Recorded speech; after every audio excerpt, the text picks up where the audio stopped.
तुरंत इनको एकदम गुरु का स्थान दिला रहे। हमने कहा भाई इमरजेंसी में आए,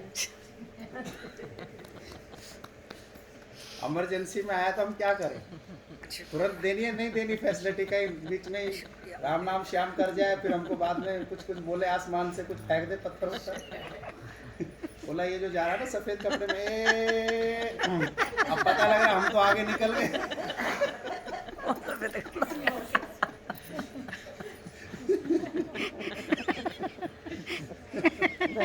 और सबको हम अच्छे थोड़ी ना लगते हैं, कितनों को तो अच्छे लगते हैं, सबको अच्छे थोड़ा ना लगते। पता नहीं क्या कर दिया, हमारी मम्मी 5 बजे उठ जाती खरड़ खरड़। ये मिल जाए ना किसी दिन भैया अकेला तो उसको खाते ले जाए। तो ये इमरजेंसी में आए, हमने कहा इनका ना तुरंत इलाज करके फैसिलिटी जल्दी जल्दी दो और ये मुक्ति हो जाएगी। तुरंत भजन कीर्तन, तुरंत दृष्टांत सुनाओ, तुरंत ज्ञान ध्यान सुनाओ, तुरंत काम। अब देखो आप देखो कैसे तैयार हो गए, देखो आप अशोक भगवान सुनाएंगे, अब आप देखिए। अशोक भगवान की जय।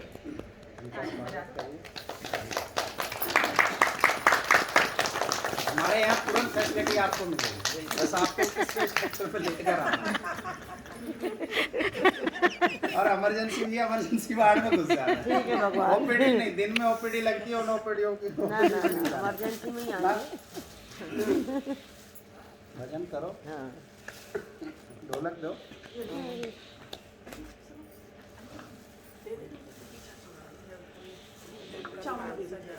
भजन तो बोलती गुड्डी चाची को दे, ले जाओ भैया किसको चाहिए, पकड़ ले हमारी ओर से।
भगवान की जय।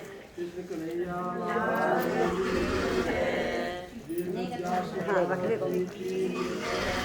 सुखदेव जी महाराज की जय। सतगुरुदेव भगवान की जय। सर्व संगत भगवान की जय। इन 2 श्लोकों में अभी जितना आपने बाणी सुना है, ये सारी चीजें इसमें निहित बाणी चली है, सभी चीजें 2 श्लोकों के ऊपर चली है, जहाँ तक मैंने अनुभव किया।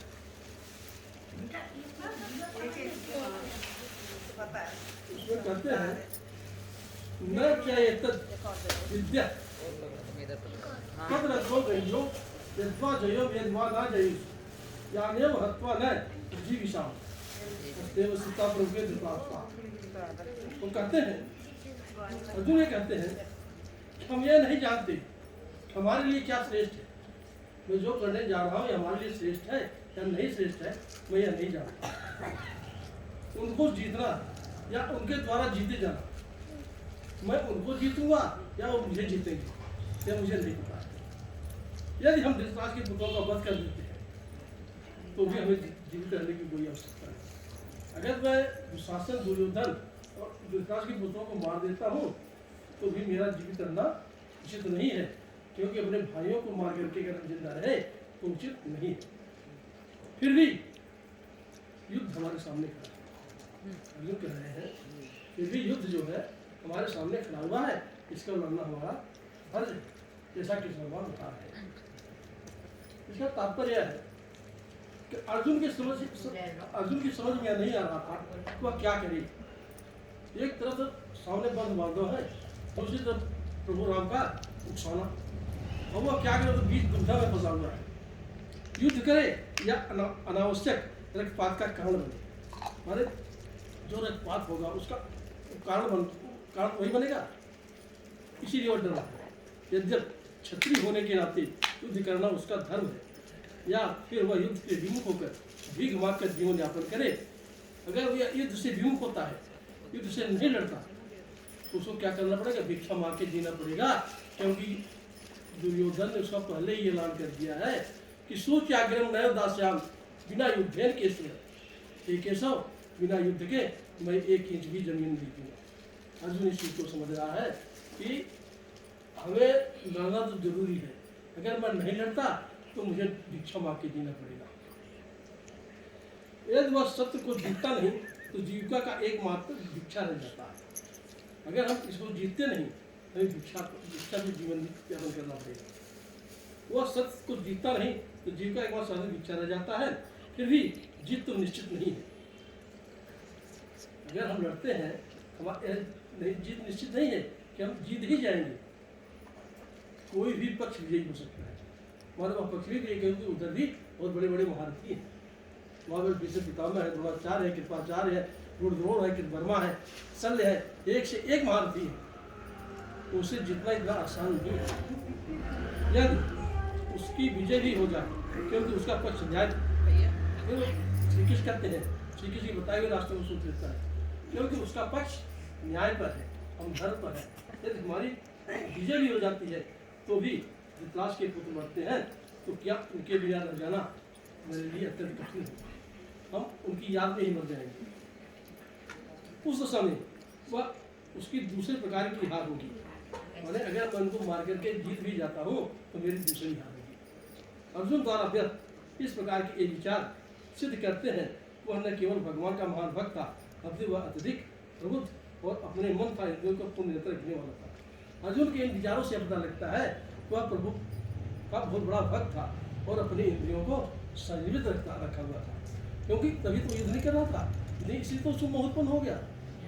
उसकी इंद्रियां संयमित थी, वह प्रभु के कहने के चल रहा था। राज परिवार में जन्म लेकर भी भिक्षा द्वारा जीवित रहने की इच्छा उसकी विरक्ति का दूसरा लक्षण था। राज परिवार में जन्म लेकर के यह इच्छा कर रहा है कि मैं भिक्षा करके जीऊंगा, यह एक बहुत बड़ी सोच है। ये सारे गुण तथा आध्यात्मिक गुण श्री कृष्ण के उपदेशों से उसकी श्रद्धा, ये सब मिलकर सूचित करते हैं वह सचमुच पुण्यात्मा था। और श्री कृष्ण भगवान में उसकी आस्था जब सिद्ध करती है तो एक बहुत बड़ा पुण्यात्मा था। इस तरह वह निष्कर्ष निकलता है कि अर्जुन मुक्ति के श्रद्धा योग था। जब तक इंद्रियां संयमित न हो ज्ञान के पद पर पाना कठिन। जब तक हम इंद्रियों को संयमित नहीं करेंगे तब तक हमें ज्ञान नहीं मिलेगा, और बिना ज्ञान का भक्ति की मुक्ति नहीं होती। मुक्ति के लिए हमें ज्ञान और भक्ति दोनों की जरूरत पड़ती है।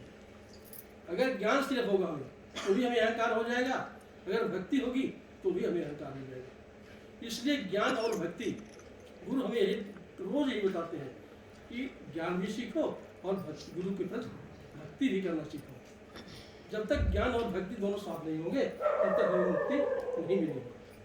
अर्जुन अपने भौतिक गुणों के अतिरिक्त समस्त दैविक गुणों से विदग्ध था। अर्जुन के पास भौतिक गुण तो थे ही, लेकिन श्री कृष्ण की कृपा से उसके पास दैवीय गुण भी थे, क्योंकि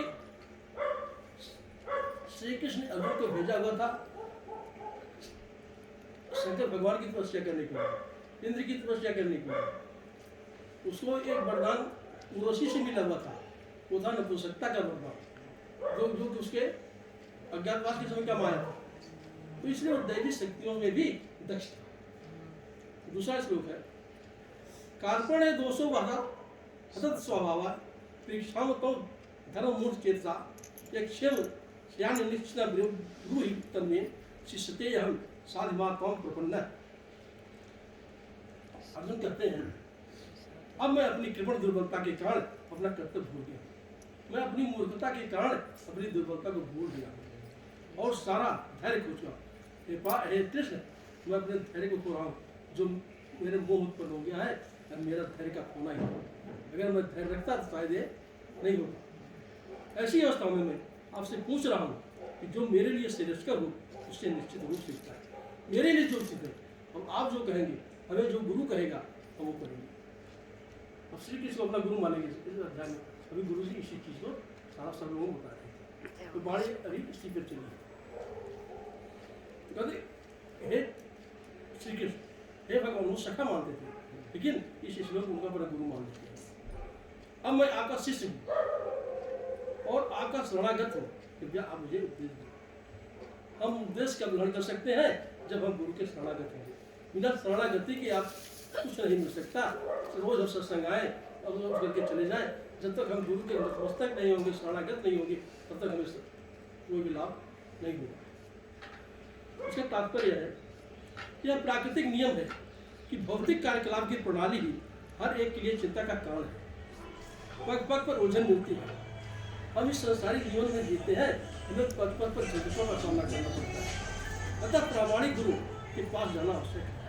इन झंझटों से मुक्ति के लिए हम सुबह सुबह यहाँ क्यों आते हैं? अपनी झंझटों से मुक्ति के लिए।